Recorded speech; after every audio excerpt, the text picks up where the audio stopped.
안녕하세요, 청취자 여러분. 컨센서스 2025 행사 끝나고 나서 여러 가지 커뮤니티 반응들 이런 걸 분석했더라고요. 네네. 요즘 워낙 이야기가 많으니까요. 그렇죠. 그래서 이 분석 보면서 현재 파이 네트워크 상황, 분위기 같은 걸 좀 명확하게 짚어보는 게 오늘 목표입니다. 좋습니다. 특히 그 최근 가격 움직임이 있었잖아요. 그리고 많은 분들이 기대했던 컨센서스 패널 토론. 아, 그거 말 많았죠. 네. 그리고 또 정보 채널들도 워낙 다양하고 하여튼 좀 흥미로운 지점들이 많아서 한번 자세히 들여다보시죠. 네, 살펴보죠. 우선 그 영상에 나온 주요 수치들부터 볼까요?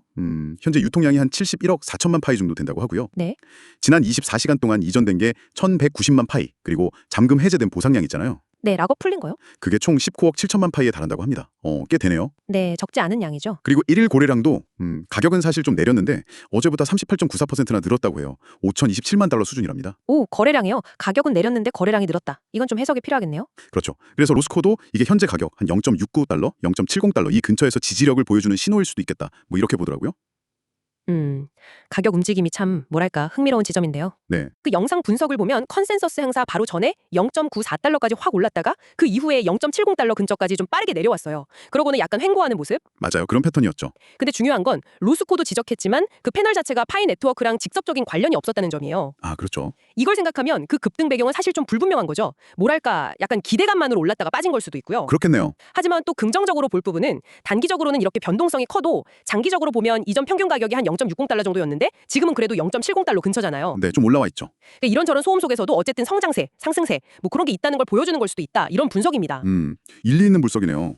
그럼 그 컨센서스 패널 자체에 대해서는요? 좀 실망했다는 반응도 있었다면서요, 영상에서? 네, 그런 반응 언급하더라고요. 아무래도 파이 네트워크 관련해서 뭔가 큰 발표가 있을 줄 알았는데 그게 아니었으니까요. 그렇죠. 근데 로스코는 그 패널의 진짜 의미는 좀 다른 각도에서 봐야 한다. 이렇게 강조해요. 다른 각도라면요? 그러니까 주제가 파이 네트워크 자체 발표가 아니었고 사실은 AI랑 블록체인 기술 이걸 어떻게 합칠 건지 그리고 이게 사용자한테 어떤 가치를 주고 또 어떤 문제가 있을 수 있는지 아, 더 큰 기술적인 논의였군요. 네, 예를 들면 AI 에이전트가 너무 똑똑해지면 실제 사용자를 어떻게 보호할 거냐 이런 것들이요. 그런 광범위한 기술 논의 자리였다는 거죠. 그리고 여기에 니콜라스 코칼리스 박사가 참여했다는 사실 그 자체가 중요하다고 분석하는 겁니다. 코칼리스 박사 참여가 왜 그렇게 중요하다고 보는 거죠? 이게 파이 네트워크가 이제 좀 주류 기술 커뮤니티나 아니면 주요 기업들한테 주목받기 시작했다는 신호다. 이렇게 해석할 수 있다는 거예요. 아, 인정을 받기 시작했다는. 그렇죠. 일부 비판도 있었지만 로스코는 코칼리스 박사 발언이 발음 때문에 알아듣기 좀 어려웠을 순 있어도 내용은 굉장히 논리정연하고 지적이었다고 평가해요. 내용 자체는 좋았다. 네, 특히 그 AI랑 블록체인 융합 논의는 파이 네트워크가 혹시 생각하고 있을지도 모르는 예를 들어 AI를 써서 KYC, 그 사용자 본인 확인 절차 있잖아요. 네네, KYC요. 그걸 자동화한다든지 이런 기술 개발 방향이랑 연결될 수도 있다. 이런 점에서 의미가 있다는 분석인 거죠. 그런 식으로 연결될 수도 있군요. 확실히 다른 시각이네요. 정보 해석의 중요성 이야기도 나왔잖아요. 로스코 본인도 여러 채널 비교하면서 이야기했죠. 맞아요. 그 부분이 또 인상 깊었는데 본인이 최근에 안드레 쉐르비나라는 사람을 새로 찾았는데 이 사람은 좀 균형 잡힌 시각을 가진 것 같다 이렇게 소개를 해요. 네. 그러면서 동시에 그 닥터 알트코인 같은 유명 인플루언서 있잖아요. 네. 그 사람이 최근에 파이 네트워크 벤처스 프로그램 발표 나왔을 때 막 불만을 표출했거든요. 그랬었나요? 네, 그런 즉각적인 반응에는 좀 물음표를 던지는 거죠. 로스코 자신도 과거에 좀 성급하게 반응했다가 후회한 적 있다면서 정보는 좀 충분히 시간을 두고 소화하는 게 중요하다. 이렇게 약간 성찰하는 모습?